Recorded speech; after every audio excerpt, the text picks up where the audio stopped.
Hello there, internet people. It is your good buddy, Rue, back again talking about comic books and all that jazz. This week initially we had a pretty small week, and then I went to my comic book store and I found some more stuff that I bought just to check out. So we have about 11 books. That's a lot less than what we've been having the past couple weeks, so I think we'll be okay. So we'll get started. Again, these are the reviews for theouthousers.com. That's theouthousers.com, the best place to talk about comic books, poop, movies, and kick cloud kicker on the internet. That's theouthousers.com. Spell it like it sounds. Okay, here we go. First up, we have, this is something that I just picked up to try, Psylocke #1 of 4.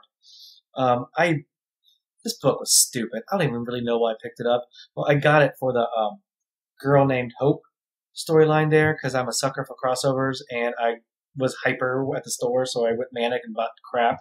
This wasn't as bad as it could have been, I guess. I just never really cared about this character, except for when, back in like an X-Men 3 or something, Jim Lee drew her and Cyclops was having a wet dream about her. That was pretty cool. To the whole thing about a girl called Hope, drawn by Steve Dillon. The art is awful. I'm sorry. This art totally makes sense in a Preacher book, but it doesn't make sense in a superhero comic. And the story, I don't know where to place this in relation to what's going on in Cable. So, whatever. I'm not buying anything special for it again. The other books that it's in, I was going to pick up anyway. So, no real harm, no foul. But if you wanted to read Psylocke, wait till it's in the quarter bin, or it's really cheap on Amazon and trade. Deadpool Team-Up number 899. This is much better than Work with a Mouth, and you all know how much I hate that book, so please stop buying it so it gets canceled.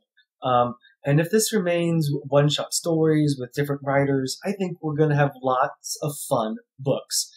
It's like, pick it up for the writer. You don't need to collect this. Well, you don't. I do, but that's me. You don't need to collect every single one. The problem is, the problem's going to rise kind of like with Work with a Mouth, where not every single writer knows how to write somebody who's funny. Somebody who's not funny in the traditional sense, they're chaotic. Absurd is the word I was looking for. And so there's going to be lots of these that are not very good. Speaking of this issue, not really the best first impression. For an 899th issue, you'd think they would have done better. I'm still going to buy it. It's whatever. Hopefully one of these days I'll get over my addiction and be able to stop buying crappy Deadpool comics and only buy the good ones. And you know what? Fuck you guys. I like the way Wade does it, so leave me be. Nova 31. Never, and I might have said this last month or a couple times, never in my entire life would I be excited for a Dark Hawk story. This issue was great. I like this Raptor storyline they're doing. I don't think Dark Hawk's good enough to carry his own book. I hope that when this is all said and done, there's a nice Darkhawk. He's like he's in the cosmic universe. He's going between Nova, Guardians of the Galaxy. I think that what's going on right now with Darkhawk is really cool. I hope they don't screw it up because they did a great renaissance on this character. Last week, my local store did not have this, so I picked up this week Necrosha, the one-shot. Oh wow, this was awesome. I like the art. I like what they're bringing back. I like how they're doing it. I like how it's basically two villains fighting each other with the X-Men in the middle. I really like this. I know there's a lot of Blackest Night parallels. This was playing pretty far in advance as well, but I would say the Blackest Night might have been playing first. But the problem is, so far in this story, and remember, this is the first issue, more has happened in this one issue, in my opinion, in the entire halfway done limited series that is Blackest Night. This was really cool. You got Destiny, you got Blink, you have Pyre, you have a bunch of people I never really cared about, so I'm not going to go through that. I thought this was really neat. I think they set up it really well between New Mutants, Legacy, and X-Force.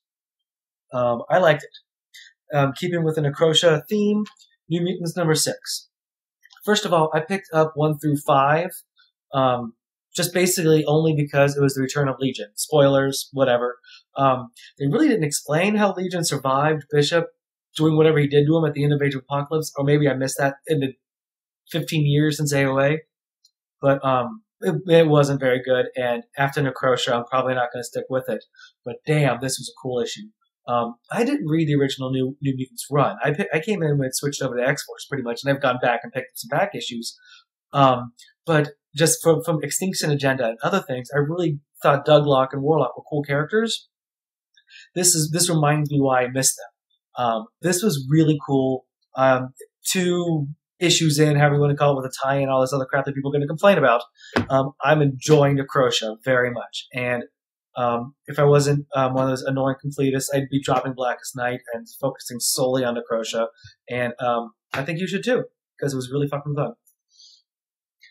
Hercules and Spider-Man Assault on New Olympus One-Shot. I did not realize that this was going to be eventy enough to warrant a one-shot. Eventy, is that a word? But whatever. Again, picked this up at the comic book shop. Didn't know it was coming out. Saw it. Loved it. Read it. Thought it was fun. Thought it was funny. Spider-Man versus Herc. Spider-Man underneath the cars. If you want to try out Incredible Hercules, if you haven't read him yet, pick this up. It does a good job of bringing Mighty Adventures, Amadeus Cho, however you pronounce his name, Spider-Man, Wolverine, Spider-Woman. I don't know where this is going, but I'm along for the ride. That was a fun book. Speaking of, okay, well, we got Spider-Man 610. Clone stuff, don't really care. I'm waiting for 611. Astonishing X-Men 32. I like this book. I've always liked this book. I'm so glad that the artist is not Simone Bianchi. But I'm sorry, this issue kind of pissed me off based solely on how late it is. And let me explain. I understand that Astonishing X-Men is supposed to be its own little corner. It takes place in a day or whatever. It happened in the Whedon one. It's happening in the Ellis one. But come on, can we at least time it a bit better? We have they're not in San Francisco. No, they're still in San Francisco. They're not in National Dam. Emma still is not stuck in her diamond form. More importantly, the storyline right now is dead mutants coming back to life, Necrosha, as Sentinels, and the Brood, Cable. Like, everything that is going on right here is either going on right now in the X-books and other stories, or just finished. And it's bad timing, and it's redundant as it is. Again, on its own, if it's the only X-book you're reading, it's a good book. But I'm reading more X-books, and right now this feels redundant and silly. Well, not silly in a good way. Boys Herogasm. Good for what it was. I don't know why this had to be taken out of the normal numbering system. It seemed like a pretty good 6-issue story arc to me, except to maybe give Robinson a break. And I'm just happy to see Makira, how you pronounce his name, drawing something. I just wish that he was back on a Hitman title. I don't care how you bring him back from the dead or whatever you do. I love that series, and I reread it about once a year. If you don't know what I'm talking about, go fucking buy Hitman. The trades are coming out right now. If you've never listened to me before, go fucking buy Hitman. The regular-ish series, Boys 36. The past 2 months, we've had Mother's Milk, a very eerily appropriate superhero name. And next month, we get the origin of Frenchie, the Frenchman, whatever you want to call it. See, right there. That's next month's cover. I don't know why you're not reading this book. Come January, when we start voting at theouthouses.com, that's theouthouses.com. Let's tell you something about comic books, poop, and Cloud Kicker. That's right, Tailspin reference. Deal with it. And we start doing our awards. Vote for the boys in the independent category, because it's that damn good. Speaking of books that I wish were good, Buffy the Vampire Slayer number 30. I know I've complained about the art recently. This storyline just ended, and I stuck with it because of the Return of Oz. The next story arc, the next 6 issues better wow me, because this book's on the chopping block. I really wanted to save a Whedon book, and I dropped Angel because, wait for it, it's up.